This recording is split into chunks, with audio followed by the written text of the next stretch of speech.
자, 그럼 유형별 설계에 관한 내용을 보도록 하겠습니다.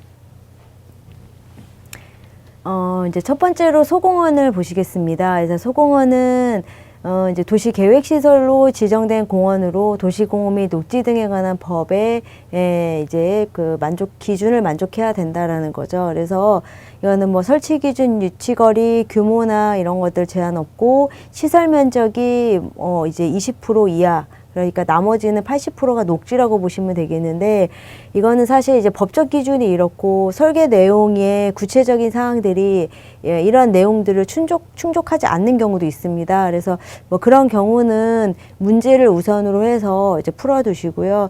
이제 소공원이라는 게 이런 법에 의해서 설치 기준이 만족해야 된다라는 내용들은 여러분들이 기본적인 사항으로 이제 기억해 두시면 되겠습니다.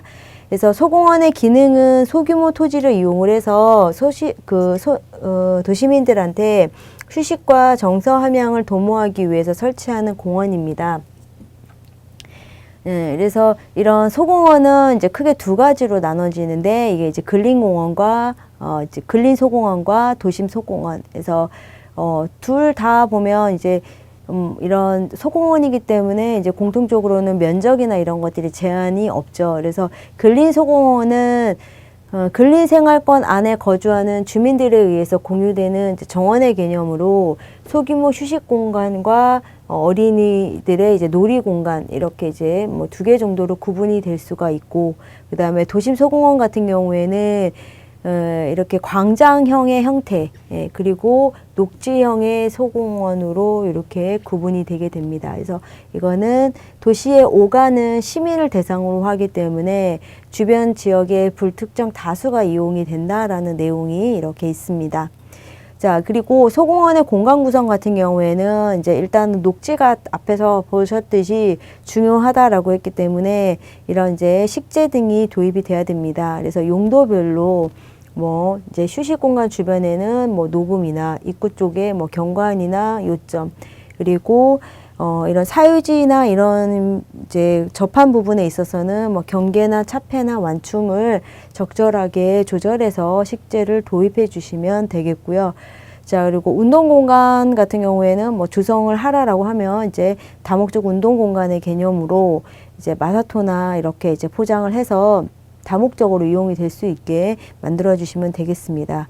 자, 그리고 놀이 공간은 이제 뭐 유아나 뭐 유년으로 이렇게 분할해서 설치해야 된다라고 나와 있죠. 그래서 이제 도입되는 이제 시설, 그래서 놀이 공간이라고 조성을 해 놓으면 거기에 적합한 시설이 도입이 돼야지 그런 활동이 일어나겠죠. 그래서 항상 이제 공원 설계나 이런 부분에 있어서는 이런 공간이 도입이 되면 거기에 적합한 시설 설치가 굉장히 중요합니다. 그래서 이제 놀이공간 같은 경우에는 유아들을 위한 모래판, 그래서 이거는 독립된 시설로 이제 구역을 좀 나눠주시면 되겠고, 그 인접해서 그네, 미끄럼틀, 시소, 회전무대, 뭐 흔들말 등의 놀이시설물을 놓아주시면 되겠습니다. 그래서 이런 시설들도 배치를 할 때 너무 붙여놓지 마시고요. 약간의 이격거리. 그래서 뭐 우리가 이론상으로는 이런 동적인 놀이시설 주변에는 3m, 뭐 정적인 놀이시설 주변에는 2m 이런 여유 공간이 필요하지만, 문제마다 이렇게 공간이 좀 이렇게 그 작은 경우가 있기 때문에 어느 정도의 간격만 두고 이제 배치해야 된다라는 것들을 여러분들이 이제 염두에 두시면 되겠습니다.